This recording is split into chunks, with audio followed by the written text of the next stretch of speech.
여러분이 잘 아시는 것처럼 구약 성경은 히브리어로 기록이 되어졌고 신약 성경은 헬라어로 기록이 되어져 있습니다. 올해 초 우리는 히브리어 한 문장을 배웠는데 혹시 기억나시나요? 네, 쿠미오리. 조금 이제 바꿔서 꾸미오리라고 우리가 그렇게 배웠죠. 저기 있는 게 히브리어인데 왼쪽부터 읽는 게 아닙니다. 오른쪽부터 읽는 거예요. 그래서 꾸미오리 무슨 뜻이라고 했죠? 일어나 빛을 발하라. 올 한 해 우리 주님의 교회가 일어나 빛을 발하는 그런 교회가 되어지길 간절히 소망합니다. 그 일들을 위해서 우리가 함께 마음을 모아서 기도했으면 좋겠습니다. 저희 교회에 새벽 기도회와 수요 기도회가 있는 거 아시죠?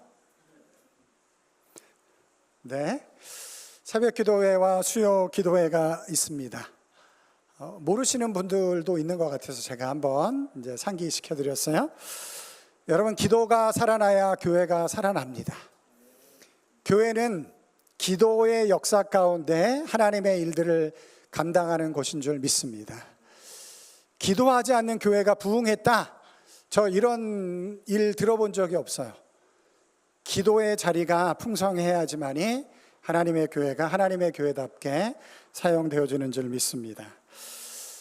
특별히 이번 주 수요 기도회 때 우리 교사 헌신 예배를 드리려고 합니다. 주일학교 선생님들이 헌신하겠다라고 수요 기도회 때 특별한 순서를 마련해서 헌신을 다짐하고 고백하는 그런 시간을 갖게 되어지는데, 여러분들이 함께 오셔서 그 시간 우리 주일학교를 위해서 우리 선생님들을 위해서 기도해 주는 것, 저는 대단히 중요하다고 생각을 합니다. 그게 수요 기도회 때 이루어집니다. 오셔서 함께 기도해 주시면 감사하겠습니다. 요즘 우리가 육체적인 건강을 위해서 대단히 많은 운동을 합니다. 대단히 신경 쓰면서 운동을 하죠. 여러분들 영적인 건강을 유지하기 위해서 그만큼 고민하시고 신경 쓰시나요? 건강은 저절로 유지되지 않습니다. 노력해야 되고 힘써야 합니다. 그래야지만이 건강을 유지할 수 있는 것처럼 영적인 건강도 마찬가지입니다. 편하게만 신앙생활 할 수 없습니다. 때로는 노력하고 헌신할 때 그때 하나님께서 일하시고 역사하는 줄 믿습니다. 새벽 기도회, 수요 기도회가 저희 교회에 있습니다. 오늘은 신약 성경에 나오는 헬라어 단어 하나를 배워보려고 합니다. 어떤 단어이냐면 유앙겔리온이라는 단어입니다. 히브리어랑 다르게 이 헬라어는 왼쪽부터 읽어요. 영어처럼, 우리나라 글처럼. 그래서 왼쪽부터 읽은 것이 유앙겔리온입니다. 히브리어는 모르셔도 되고 그냥 헬라어는 모르셔도 되고 유앙겔리온이 무슨 뜻인지만 아시면 되는데, 혹시 무슨 뜻인지 아시나요? 이제 오늘 그걸 배워보려고 합니다. 오늘 그걸 배워보도록 하겠습니다. 혹시 우리 교회 안에 마라톤을 완주해 보신 분 계신가요? 뭐 자랑스러운 거니까 한번 완주해 보신 분 있으면 손 한번 들어주시겠습니까? 네, 예상한 대로 없으시군요. 네, 마라톤 완주하신 분 없습니다. 마라톤은 42.195km를 뛰어야 하는 아주 힘든 경기입니다. 인간의 한계를 시험하는 경기라고 할 수 있는데, 왜 마라톤이라는 경기가 생겼을까요? 왜 이렇게 힘든 경기가 생겼을까요? 아마 어렴풋이 우리가 알고 있을 텐데, AD 490년에 아테네와 페르시아 간에 전쟁이 있었습니다. 아테네 동북쪽에 마라톤이라는 들판이 있었는데 그 지역에서 전쟁이 일어났어요. 밀리티아데스라는 장군이 아테네를 이끌고 갔고, 그리고 페르시아군을 격파하였습니다. 이 승전보를 알리기 위해서 필리피데스라는 사람이 마라톤 벌판에서 아테네까지 약 40km 정도 되는 거리를 달려왔습니다. 필리피데스는 이 먼 거리를 달려온 후에 그의 동족들에게 이렇게 외쳤어요. 우리가 승리했습니다. 아테네 시민들이여 기뻐하십시오. 우리가 전쟁에서 이겼습니다. 여러분 기뻐하십시오 라고 그렇게 외치고 그 자리에서 죽고 말았습니다. 승리의 소식을 전하고 나자 바로 그 자리에서 죽음을 맞이하게 되어졌죠. 이제 이 사건을 기념해서 만들어진 것이 마라톤 경기입니다. 지금은 전쟁을 TV를 통해서 생중계로 우리가 봅니다. 어느 나라에서 전쟁이 났다라고 한다면 생중계로 우리가 그 전쟁을 봐요. 그러나 이 당시만 해도 전쟁이 나면 전쟁이 끝나기까지 전쟁이 어떻게 이루어지고 있는지 그 소식을 들을 길이 없어요. 굉장히 어렵습니다. 그러다 보니까 두려움 가운데 그 전쟁의 결과가 어떻게 이루어질 것인지를 막연하게 기다려야만 되는 그런 시간들이 주어지는 것입니다. 우리가 지면 그 나라의 속국이 되어집니다. 우리가 지면 그 나라의 종이 되어지는 거예요. 그 나라에 끌려가게 되어집니다. 노예가 되는 것입니다. 그런데 만약에 우리가 이기게 되어지면 그 나라가 우리의 속국이 되어지고 우리가 종을 얻게 되어지는 거예요. 그런데 그 소식을 아무런 소식을 듣지 못하면서 막연하게 기다려야 한다는 것입니다. 여러분, 사람들이 얼마나 긴장하면서 소식을 기다렸을까요? 제가 이스라엘에 가자마자 제일 먼저 받은 것이 뭐냐면 방독면을 받았습니다. 이스라엘은 테러가 많이 나고 전쟁의 위협이 있기 때문에 방독면을 받았어요. 그리고 제일 먼저 훈련받은 게 뭐냐면 비상식량을 담은 그 배낭을 하나 만들어 놓고 그 문 앞에다 딱 만들어 놓고 사이렌이 울리면 2분 안에 방공호로 들어가야 되는 그런 시나리오를 가지고 훈련을 합니다. 자다가 일어나서 누가 아이를 깨울 것이며 누가 그 비상식량을 든 가방을 가지고 방공호로 들어갈 것인가, 이제 그것을 이스라엘에서 훈련을 해요. 왜냐하면 전쟁의 위협이 항상 있기 때문에 그렇습니다. 그리고 제가 이스라엘 가서 이렇게 서약서를 하나 썼는데, 만약에 전쟁이 나서 내가 죽을 경우 내 시신을 어떻게 처리할 것인가, 이제 거기에 대한 서약서를 쓰기도 했습니다. 항상 전쟁의 위협이 있어요. 그래서 항상 일반적인 삶을 살아가지만 그 마음 깊은 곳에는 항상 두려움이 있어요. 그래서 사이렌 소리가 울려나면 이 사람들이 긴장합니다. 두려워합니다. 그리고 2분 안에 방공호로 들어가야 돼요. 그래야지 삽니다. 그런데 방공호로 들어가서 제일 먼저 하는 일이 뭔지 아세요? 방공호로 들어가면 사람들이 제일 먼저 하는 일, 화장실을 찾아가는 것입니다. 왜냐하면 너무 긴장했기 때문에 어떤 사람은 오바이트를 하기도 하고 어떤 사람은 소변을 보기도 합니다. 그러니까 너무 긴장했기 때문에 나오는 자연적인 현상이에요. 전쟁은 그런 것입니다. 전쟁은 대단히 어려운 거예요. 아마 전쟁을 경험하신 분들도 있으실 텐데 그런 것입니다.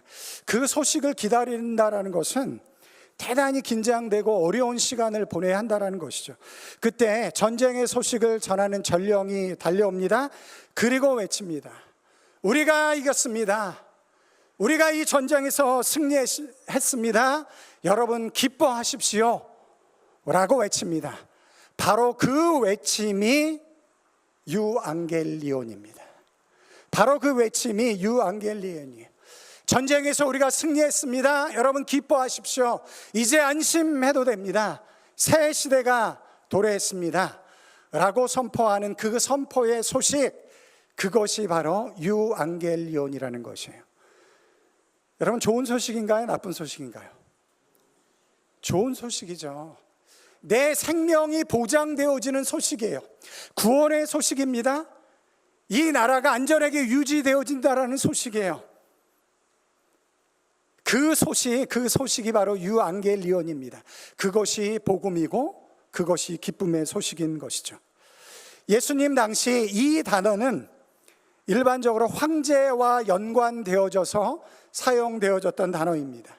새로운 황제가 즉위하게 되거나 새로운 황제가 즉위할 때 얼마나 사람들이 기뻐하겠습니까?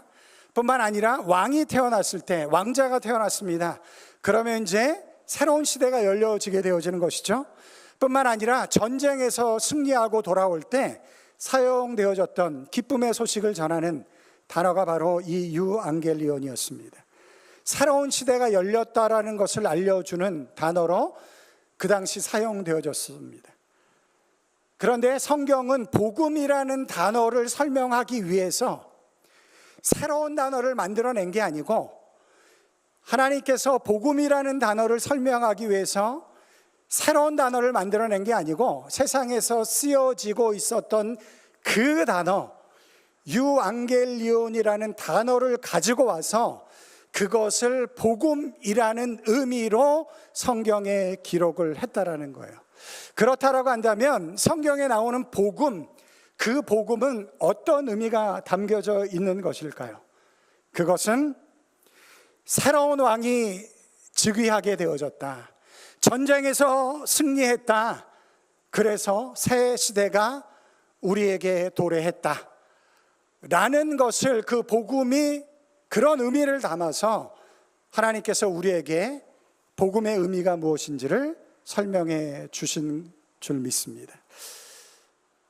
그런데 한번 들어보세요. 새로운 왕이 즉위했다. 전쟁에서 승리했다. 그리고 새 시대가 열렸다. 이 모든 것이 신앙 안에서 누구와 연관되어지고 있죠? 누구와 연관되어지고 있죠? 예수 그리스도. 예수 그리스도가 연관되어지고 있는 것이에요.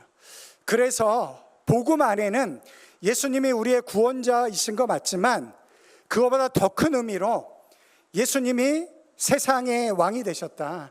이 세상의 왕이시다. 이 세상의 주권자이시다. 뿐만 아니라 이 세상의 전쟁 가운데 예수 그리스도가 승리하셨다. 그래서 우리에게 새 시대가 열려졌다 라는 것을 우리들 가운데 말씀해 주고 있는 거예요. 그래서 고린도 후서에 보면 이런 말씀이 있죠. 보라, 지금은 은혜 받을 만한 때요 구원의 날이로다. 그게 뭐냐면 새로운 시대가 열렸다라는 거예요. 지금 은혜를 받자, 이 집회에서, 이 예배에서 은혜를 받자, 그런 정도 차원의 말씀이 아니고 이제 예수 그리스도로 인해서 새로운 시대가 도래했다. 예수님이 승리하시고 왕이 되신 그런 시대를 우리가 살아가고 있다. 그러니 우리가 은혜를 받자, 하나님의 구원을 경험하자, 그런 의미에서 우리에게 주어진 말씀인 것입니다. 마태복음 4장 1절에 가면 아주 흥미로운 말씀이 기록되어져 있어요. 한번 읽어보겠습니다. 시작. 그때 예수께서 성령에게 이끌리어 마귀에게 시험을 받으러 광야로 가사. 여러분, 이 말씀은 굉장히 흥미롭습니다. 왜 흥미롭죠? 제 얼굴을 보지 마시고 말씀을 보시면 되겠습니다. 왜 흥미로울까요? 이 말씀이. 그렇죠. 시험을 받는 거 좋은 일인가요? 나쁜 일인가요? 나쁜 일이죠. 누가 시험 받는 걸 좋아하겠습니까? 시험 받는 건 나쁜 일이에요. 그게 일반적인 우리의 생각입니다. 그런데 그 시험을 예수님이 받게 하기 위해서 누가 이끌고 가요? 성령님께서 이끌고 가신다라는 거예요. 우리는 시험을 안 받기 위해서 하나님을 의지하고 성령님을 의지하는데, 이 말씀에 따르면 성령에게 이끌리어 마귀에게 시험을 받게 하려고 예수님을 광야로 성령께서 이끌고 가셨다라고 그렇게 기록을 하고 있습니다. 어떻게 이런 일이 가능할까요? 왜 이런 일을 성령께서 행하셨을까요?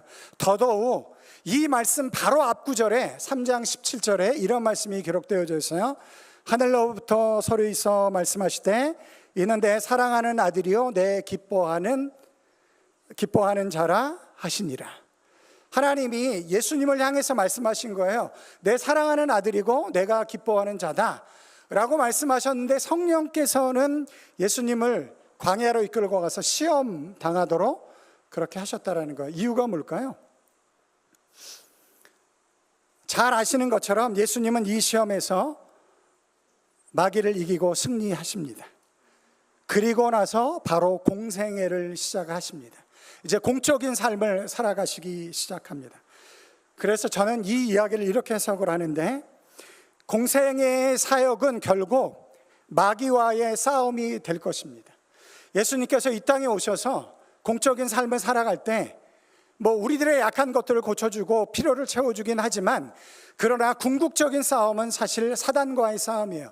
그 싸움을 공생애를 통해서 이루어 가시는 것이죠. 그런데 공생애 기간 동안 어떤 사전의 도전이 와도 예수님은 이길 수 있을까요? 없을까요? 예수님은 이길 수 있습니다. 어떻게 할 수 있죠?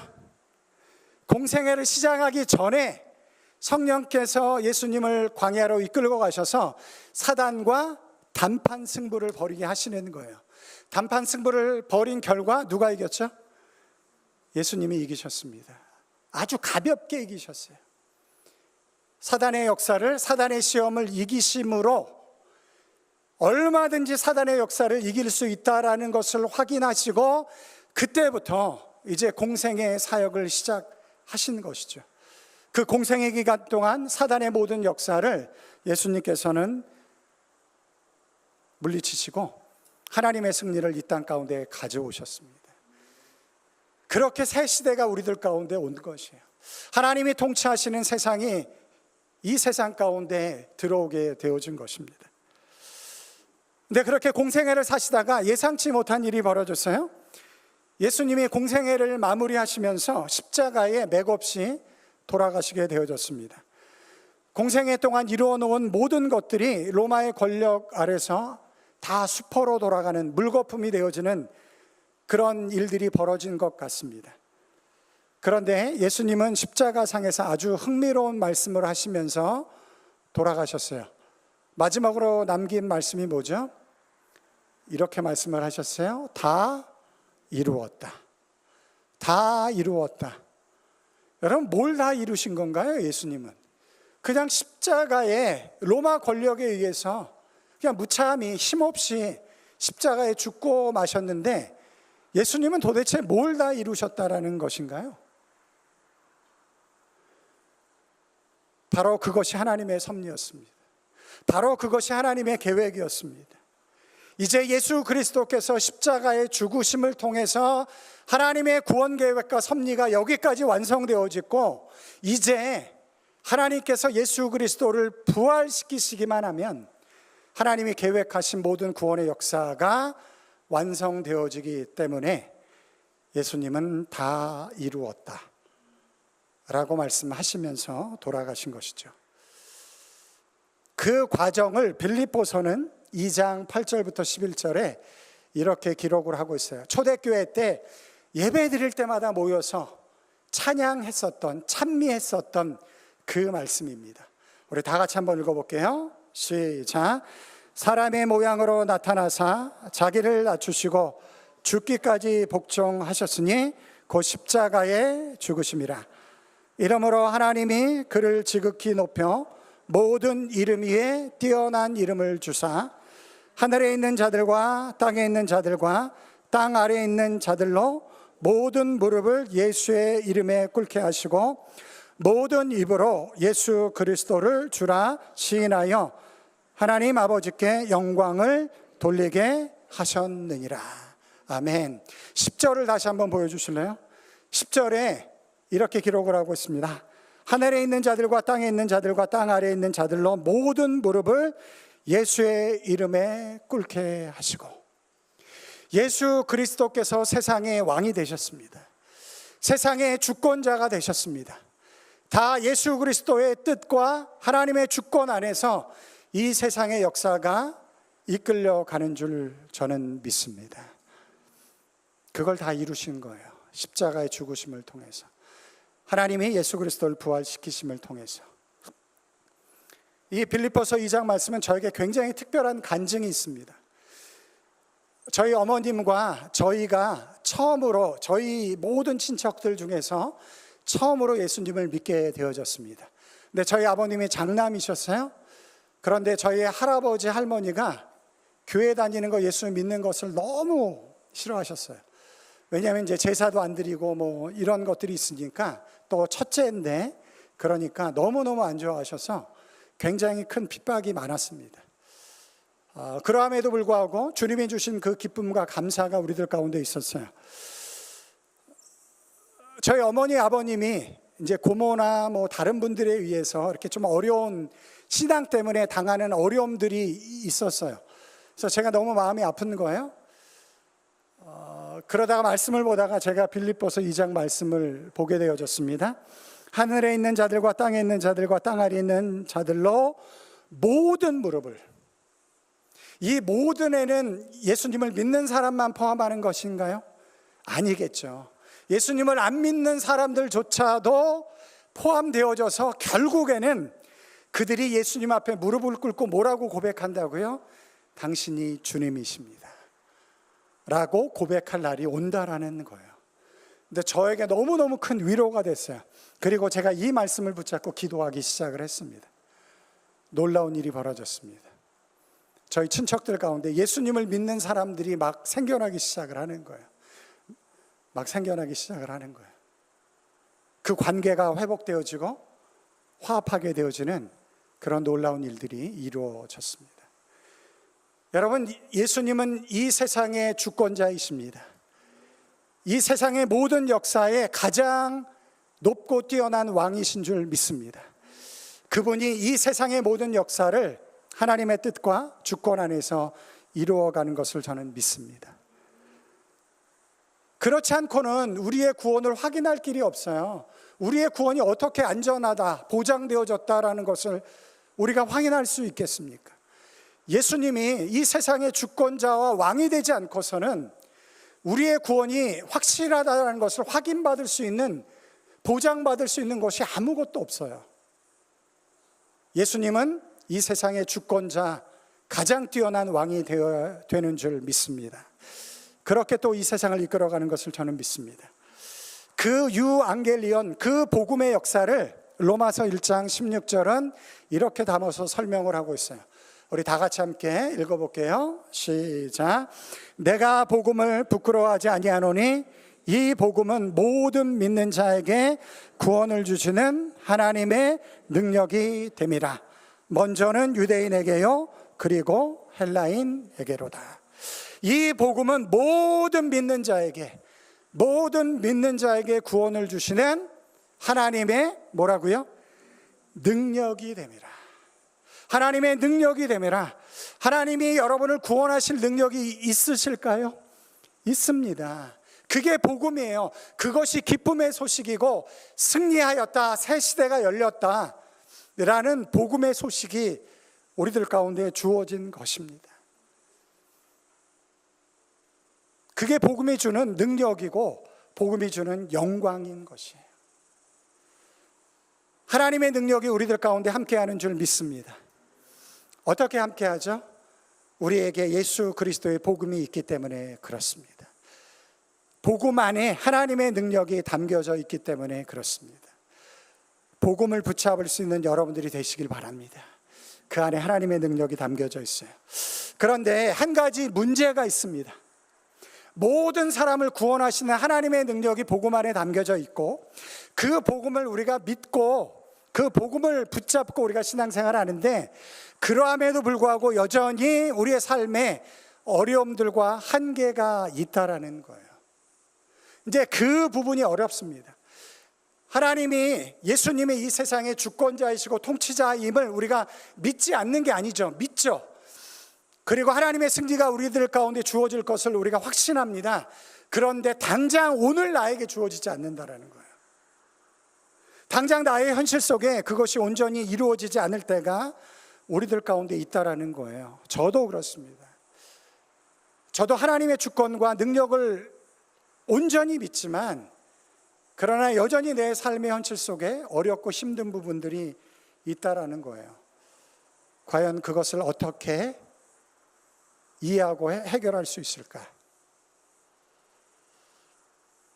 완벽한 비유는 아닐 수 있지만 제가 한번 이렇게 설명을 해보려고 합니다. 비유니까 잘 이해해서 들으시면 좋을 것 같아요. 사업을 하다가 쫄딱 망한, 그래서 노숙을 하는 한 사람이 있었습니다. 이제 가지고 있는 돈도 다 써서 이제 마지막 과자 한 봉지 정도 사 먹을 수 있는 그 돈밖에 없는데, 이 노숙자가 생각을 하다가, 야, 이거 과자 한 봉지 사 먹고 잠깐 배부르면 무슨 소용이 있겠냐, 그런 마음을 가지고 과자를 사지 않고 로또를 샀습니다. 로또를 샀어요. 일부 예배 때 제가 로또 얘기를 하니까 이렇게 눈이 확 커지시더라고요. 로또를 샀어요. 로또 추첨 날이 되어졌습니다. 놀랍게도 1등에 당첨이 되어졌어요. 1등에 당첨이 됐습니다. 안 기쁘신가 보다. 내일이 아니니까. 여러분 한번 상상해 보세요. 로또에 1등이 당첨되어졌다. 제가 로또를 사라 이런 얘기를 하는 게 아니에요. 지금 로또에 당첨됐다. 얼마나 상상할 수 없는 일이죠. 여러분 로또를 사는 사람들 보통 이렇습니다. 로또를 살 때는 1등에 당첨되어질 것을 기대하면서 로또를 사요. 기대는 그렇지만 정작 하나도 당첨이 되지 않습니다. 그럴 때 대단히 실망하나요? 실망하지 않습니다. 아, 그럴 줄 알았어. 대부분 다 그냥 그렇게 받아들여요. 그러니까 로또에 당첨된다라는 것은 있을 수 없는 일이에요. 있을 수 없는 일이 일어나는 거예요. 그런데 이 사람에게 있을 수 없는 일이 벌어졌습니다. 너무너무 기뻐서 난리가 났죠. 그런데 한 가지 문제가 생겼습니다. 로또 당첨은 언제 하죠? 로또 추첨은 언제 하죠? 모르시는구나. 로또 추첨은 토요일 날 합니다. 수요일 날, 토요일 날 하거든요. 토요일 날 추첨을 해서 1등에 당첨이 되어졌어요. 그런데 로또 당첨되어졌지만 그 돈을 찾기 위해서 언제까지 기다려야 되죠? 아마 월요일까지는 기다려야 될 것 같아요. 왜 그러냐면 주말에는 은행이 열지 않을 테니까. 로또에 당첨이 되어졌습니다. 너무너무 기쁜 일이, 상상할 수 없는 일이 벌어졌어요. 그런데 그 돈이 당장 나의 것이 되지 않아서 어떤 삶을 지금 월요일까지 살아야 되냐면 여전히 먹을 게 없고 여전히 잠잘 곳이 없는 삶을 살아야만 합니다. 그것이 그에게 주어진 현실이고 그것에게 주어진 문제예요. 제가 질문을 해볼게요. 여러분, 그 사람이 먹을 것을 못 먹어서 배가 고플까요? 아니면 그 사람이 잠잘 곳이 없어서 서글플까요? 저는 그렇지 않을 것 같아요. 왜냐하면 그는 로또가 당첨되었기 때문에 그렇습니다. 이제 조금만 있으면 상상할 수 없는 일이 나에게 이루어지고 있기 때문에 오늘 나에게 주어진 배고픔, 이 정도는 아무것도 아니야. 한 끼, 두 끼 굶는 건, 야, 내가 일주일도 굶을 수 있어.